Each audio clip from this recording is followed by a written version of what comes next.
Добар ден, почнува централното издание на вестите. Еве што ќе гледате во нив.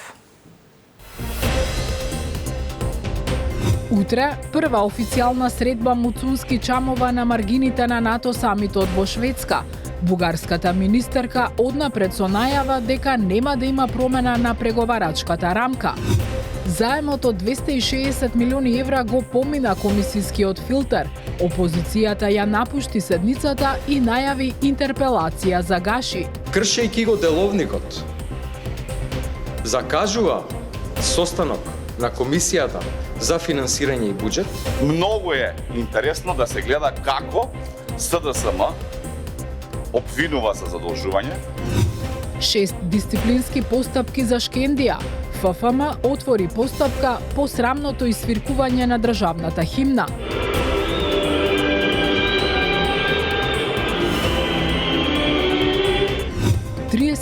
Годишна жена пронајдена со прострелна рана во главата во скопското село Копаница.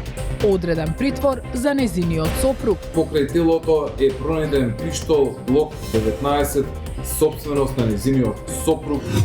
Секој 10-ти вработен во здравство ја тужи установата за исплата на надоместоци, покажува анализата на ФЗО. Најголем број од 70% од судските спорови се во 10 установи.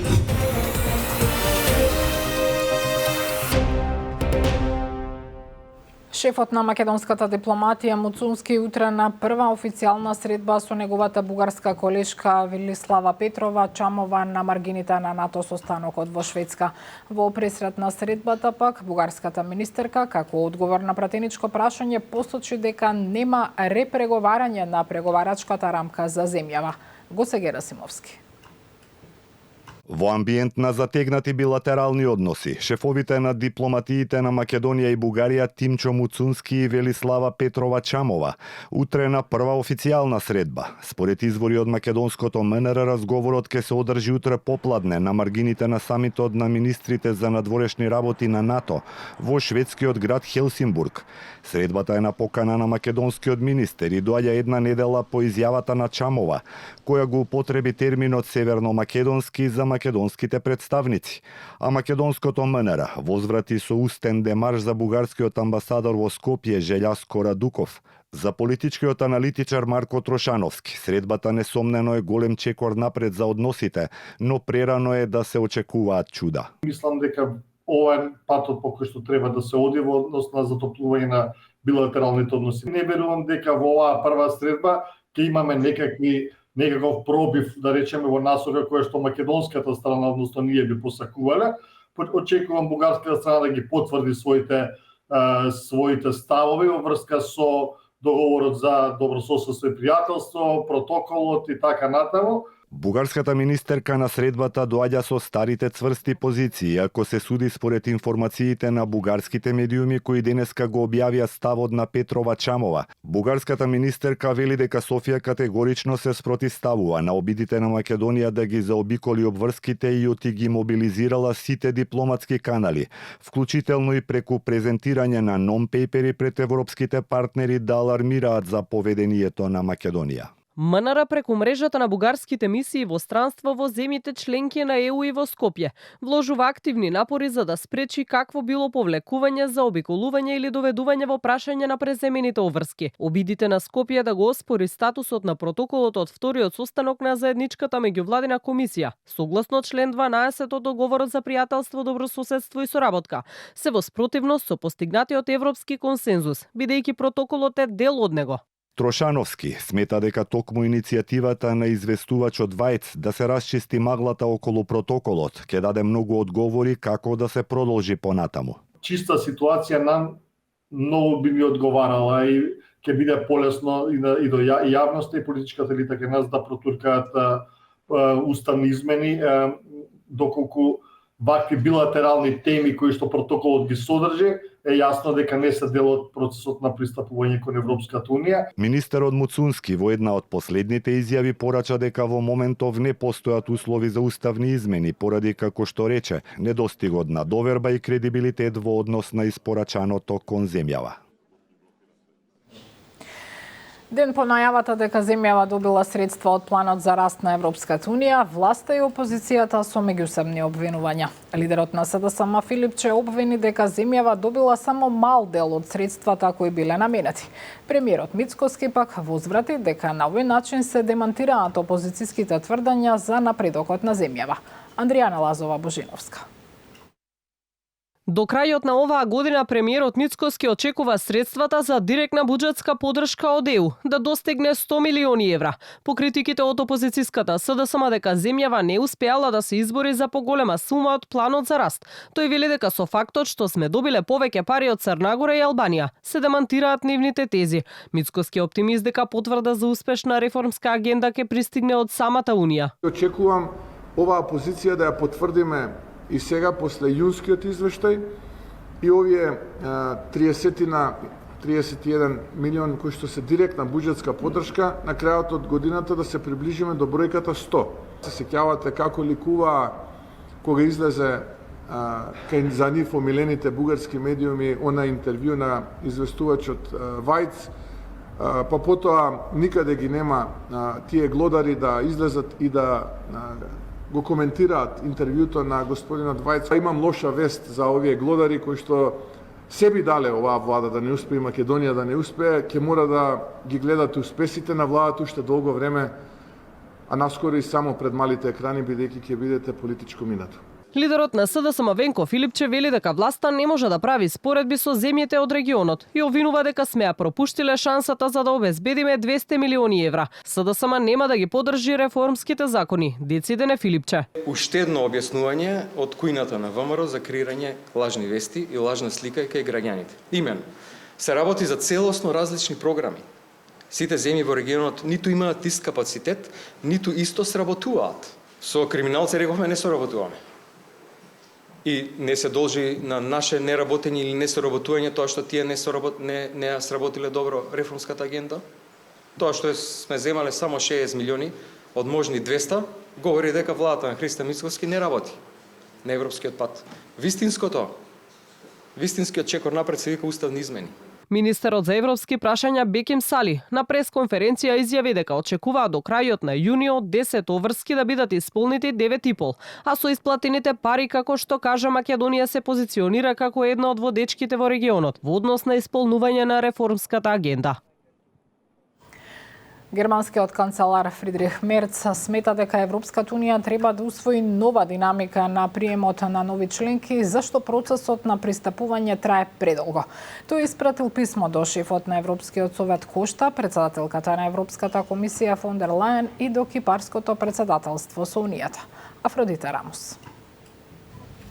Украина да стане придружна членка на Европската унија, предложил германскиот канцелар Фридрих Мерц преку писмо до лидерите на Европската унија, пренесуваат реномирани европски медиуми. Според така нареченото иновативно решение, германскиот лидер предлага да им се дозволи на украинските представници да учествуваат на самитите на ЕУ и министерските состаноци без право на глас до полноправно членство, а исто така предложил да се забрза и пристапниот процес на Западен Балкан и Молдавија. Очигледно е дека нема да можеме наскоро да го завршиме процесот на пристапување со оглед на безбројните пречки како и политичките сложености на процесите на ратификација. Она што го предвидуваме политичко решение што значително ќе ја доближи Украина до Европската унија и незините основни институции веднаш, напишал канцеларот во писмото адресирано до Урсула фон дер Лајен, Антонио Кошта и Никос Христодулидес, председателот на Кипар кој моментално председава со Советот на ЕУ. Директорот на Преспа институтот Андреа Стојковски го толкува предлогот на Мерц за асоцијативно членство за Украина и привилегиран наблюдувач за Западен Балкан, како отворен обид ЕУ да ја редефинира самата форма на проширувањето.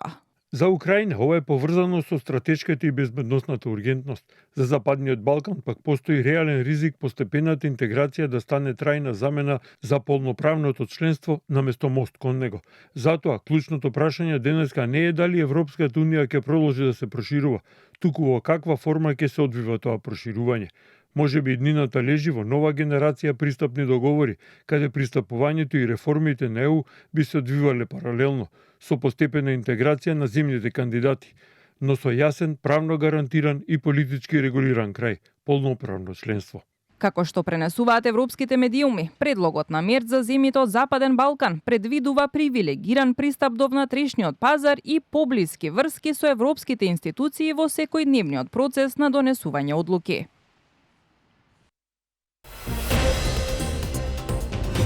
Идната недела ќе се презентира решението за правосудниот испит на албански јазик, тврди Сали.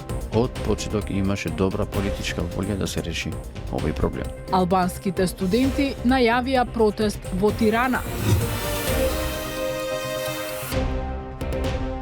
Опозицијскиот СДСМ се повлече од комисиската расправа за ново задолжување од 260 милиони евра и најави кривична пријава и интерпелација за спикерот Африм Гаши.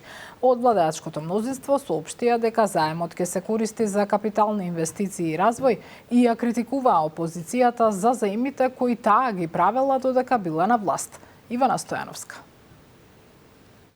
Предлог законот за задолжување со заем од 260 милиони евра помина во Комисијата за финансирање и буџет, но без присуство на пратениците од опозицијската СДСМ, кои пред почетокот на состанокот се повлекоа од работата на комисијата. Седницата на место Сања Лукаревска на барање на ВМРО ДПМН ја свика собранискиот спикер Гаши, а со неа председаваше пратеникот Бојан Стојановски. Во образложението заменик министерот за финансии Јанкуловски посочи дека постапката за заемот била законска и транспарентна. Од владеачкото мнозинство истакнаа дека тој ќе се користи за капитални инвестиции и развој, а упатија и низа критики за отсуството на опозицијата и заемите кои ги правеле додека тие биле на власт. Многу е интересно да се гледа како СДСМ обвинува за задолжување, а само во нивниот период на владење од 7 години ја задолжија државата онолку колку што сите влади од осамостојување на Република Македонија од 91 ја задолжија до 2006 кога тие дојде на власт. Претходно од пратеничката група на СДСМ порачаа дека нема да учествуваат во брутално и криминално задолжување на државата и обвинија за кршење на деловникот и за обиколување на претседателката на Комисијата за финансирање и буџет Сања Лукаревска од страна на спикерот Гаши. Најавија дека ќе поднесат кривична пријава и интерпелација против него. Председател на собранието веќе во континуитет го спроведува, а тоа е да кршејќи го деловникот закажува состанок на Комисијата за финансирање и буџет, комисија која што ја води нашата пратеничка Сања Лукаревска, и покрај тоа што е таа тука и не е отсутна, а деловникот тоа не го дозволува, кога пратеникот е тука, тој задолжува друг пратеник да ја води ова комисија. Од кабинетот на Гаши пак велат дека тој постапил во согласност со деловникот и во рамки на неговите уставни и деловнички надлежности, откако тоа од него го побарале 1/3 од членовите на комисијата, а Лукаревска не постапила по доставеното барање за продолжување на седницата во предвидениот рок. Станува збор за постапување кое не представува политичка волја или произволна интервенција, туку исклучиво примена на јасни утврдени деловнички одредби, со цел обезбедување на функционалноста на собранието и почитување на роковите предвидени во парламентарната процедура, наведуваат од кабинетот на Гаши. Албанските студенти најавија организирање протест на 26 мај на плоштадот Скендербег во Тирана, во знак на солидарност со албанските студенти од Македонија за полагањето на правосудниот испит на албански јазик, јавуваат медиумите во Албанија. Според најавата, собирот ќе започне во центарот на албанската престолнина, а потоа ќе продолжи со марш кон амбасадата на Македонија во Тирана. Организаторите за слоган го избрале Албанија е со Скопје, нагласувајќи ја пораката за единство и поддршка на албанците преку границите. Во рок од една недела се очекува владата да го представи решението правосудниот испит да се полага и на албански јазик. Вице-премиерот Беким Сали на пресконференција во владата изјави дека се работи на поширок пакет за слични прашања. Дадовме посветеност, ангажман, време за наоѓање на решение што сметаме дека е право на студентите на јазикот на кој студирал и да полага завршен испит, било државен, правосуден, но не го оправдувавме начинот, односно патот, како сакат да ја постигнат таа цел, бидејќи е институционално прашање.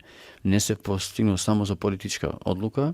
Сме при крај на фаза на консултации со експерти и мислам дека наскоро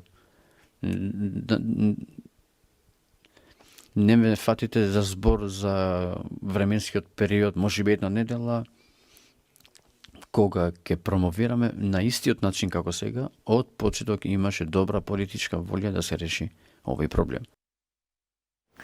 Жена на возраст од 37 години била пронајдена со прострелна рана во главата во скопското село Копаница. Од обвинителството велат дека извршен е увид на самото место, а нејзиниот сопруг е приведен. Михајло Видемлиски со деталите.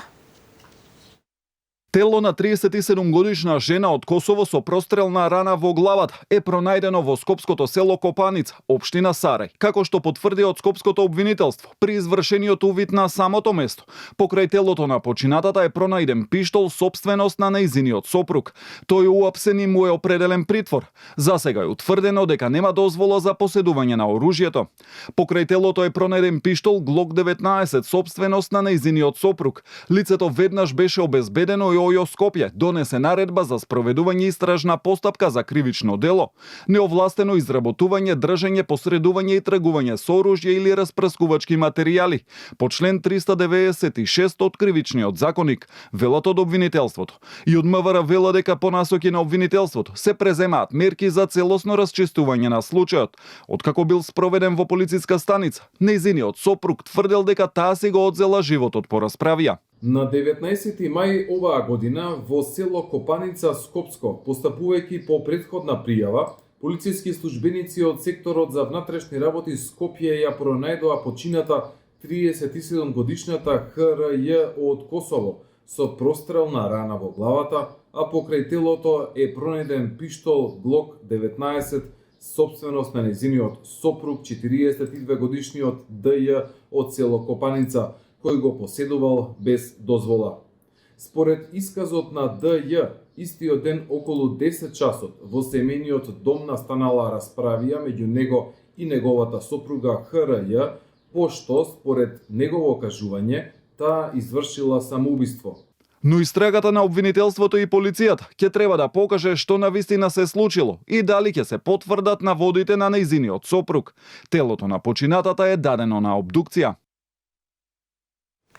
Премиерот Христијан Мицкоски соопшти дека компанијата ИСМ поднела жалба на одлуката на јавното обвинителство за гонење организиран криминал и корупција за запирање на истрагата во врска со случајот за набавките на мазут за ТЕЦ Неготино. Сега, како што додаде, се очекува вишото јавно обвинителство да ги разгледа фактите и да одлучи по жалбата на ИСМ. ИСМ поранешно елем веќе вложи жалба на скандалозната одлука на основното јавно обвинителство за гонење на организиран криминал и очекуваме сега вишото јавно обвинителство правилно да ги разгледа сите факти и да одлучи според тоа кое што е содржано во жалбата, така што еве да почекаме што ќе одлучи вишото јавно обвинителство, па потоа да коментираме. Обвинителот Савески експресно го спаси премиерот Мицкоски од кривична пријава за само 2 недели, обвинуваат од СДСМ. Од таму велат и дека се уште нема никаков исход за кривичната пријава против Трајко Славески, за кого од обвинителството за Канал 5 потврдуваат дека се постапува и се вршат проверки на наодите. Обвинителството цели 170 дена не реагира на аферите со криминалните тендери на власта кои ги објави СДСМ. Нема ништо за 161 тендер за семејната фирма на Томовски, 93 тендери за Мастав, 51 тендер на омилената фирма на ВМРО ОКГ преку општините, 9 милиони евра за фирма со само двајца вработени, за тендерот од 1,2 милиони евра за фирма блиска до Знам преку пошта. Нема одговор ниту за кривичната пријава против Трајко Славевски.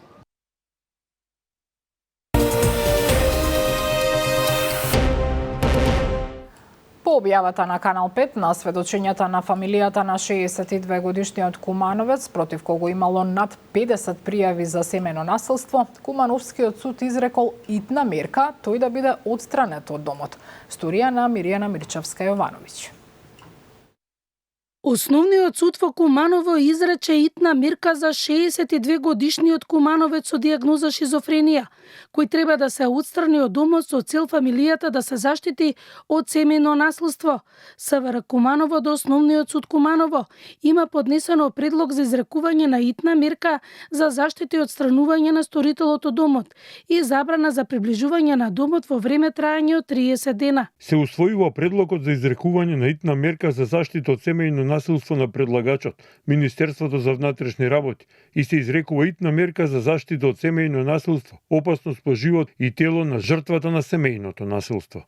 Канал 5 ги објави сведочењата на фамилијата на 62 годишниот кумановец, кои имале над 50 пријави во брза помош и во полиција заради напади што ги добивал, а при тоа ги напаѓал и членовите на фамилијата. Освен физички и психолошки напади, тој полово нападнал и малолетник во фамилијата. Тие живеат во иста куќа со различни влезови, а кумановецот живее со неговата мајка. 62 годишникот според законот треба да се однесе во психијатриска установа, каде би требало да се работи на неговото здравје со редовна терапија. Во јавното здравство има хирурзи кои не направиле ниту една операција, а земаат редовна плата со додатоци за дежурства и работа прековремено, покажува анализата на Фондот за здравство. Според статистиката на Фондот, најнепродуктивни се општите болници и оние со проширена дејност. Сања Трајковска, Ставров. Функционира ли дел од државното здравство по принципот клати врата, земај плат? Одговорот на ова прашање е содржан во последната анализа на Фондот за здравство, кој освен фактот дека хирурзи што не направиле ниту една операција во годината, земале по 120.000 денари месечно, нотира дека 1/3 од вкупниот број на вработени кои се во општите болници и оние со проширена дејност од здравствената каса годишно земаат над 1.700.000 евра по основ на додатоци на плата, а реализацијата на дадените услуги кон пациентите им е околу 45%, што значи дека ниту половина од она што требало да се сработи, не го сработиле. Во овие установи кои имат помала реализација, заедно има повеќе вработени отколку на клиничкиот центар во Скопје. Има релативно доволен број на вработени, финансиите како за овој степен на развој на земја се солидни, 5,3% од БДП, 13% од буџетот, меѓутоа користењето на ресурсите, и човечките ресурси, и финансите ресурси остават просто за значително подобрување. Има стратегија за здравството, има стратегија за болничкото лекување и мислам дека статус квото е неодржливо. Од фондот велат дека да биде парадоксот поголем, тие болници кои имаат најмала реализација и голем процент неисплатени додатоци всушност имаат и најголем број на тужби од вработени токму за неисплатени пари за прековремена ноќна работа, работа во недела, празник или бонуси. Меѓу 10 и 20% од вработените водат судски спорови.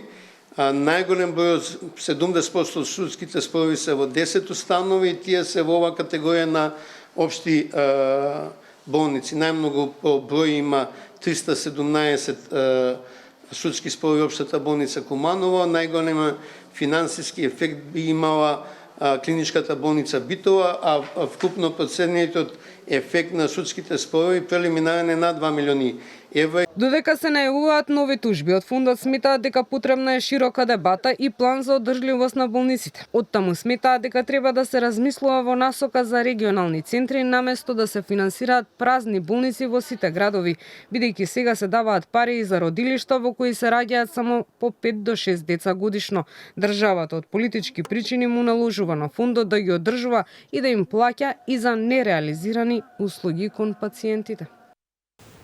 Толку во вестите, вечерва на само интервју кај Гоце Михајловски доаѓа пратеничката и поранешна министерка за одбрана Славјанка Петровска. Останете со нас.